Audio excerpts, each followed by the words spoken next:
মধ্যপ্রাচ্যের সংঘাতের কারণে বাণিজ্য ও জ্বালানি সরবরাহ ব্যাহত হওয়ায় উন্নয়নশীল এশিয়া ও প্রশান্ত মহাসাগরীয় অঞ্চলের অর্থনৈতিক প্রবৃদ্ধি মন্থর হতে পারে বলে সতর্ক করেছে এডিবি।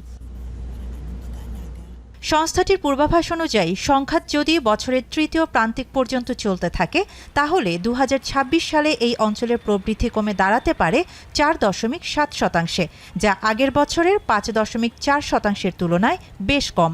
একই সাথে মূল্যস্ফীতি ২০২৫ সালের চেয়ে বেড়ে ২০২৬ সালে তা ৫.৬%-এ পৌঁছানোর আশঙ্কা করা হচ্ছে। আর যদি সংঘাত এক বছরের বেশি সময় ধরে চলে তাহলে ২০২৬ ও ২০২৭ দুবছরেই প্রবৃদ্ধি প্রায় ১.৩% কমে যেতে পারে। The 2-week ceasefire announced yesterday provides some optimism, and we certainly hope the conflict can be resolved as soon as possible. But that ceasefire still appears quite fragile. In a scenario in which disruptions to energy markets persist into early next year, kind of a worst-case scenario, regional growth would be lower by 1.3 percentage points. এই অঞ্চলের মধ্যে রয়েছে চীন ও ভারত থেকে শুরু করে Georgia ও Samoa পর্যন্ত মোট ৪৩টি অর্থনীতি।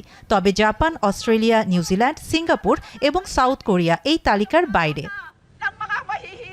বিশেষজ্ঞরা বলছেন এই সংকটের বড় প্রভাব পড়ছে জ্বালানি বাজারে। হরমুজ প্রণালী দিয়ে বিশ্বে মোট তেল বাণিজ্যের প্রায় ২০% পরিবহন হয়। যুদ্ধের কারণে এই রুটে বিঘ্ন ঘটায় তেলের সরবরাহ অনিশ্চিত হয়ে উঠেছে। ফলে তেলের দাম বেড়ে যাওয়ার শঙ্কা রয়েছে, যা সরাসরি প্রভাব ফেলবে পরিবহন ও উৎপাদন খাতে। যদিও যুক্তরাষ্ট্র ও ইরানের মধ্যে সাময়িক যুদ্ধবিরতির উদ্যোগ নেওয়া হয়েছে, তবে এর স্থায়িত্ব নিয়ে শঙ্কা থেকেই যাচ্ছে।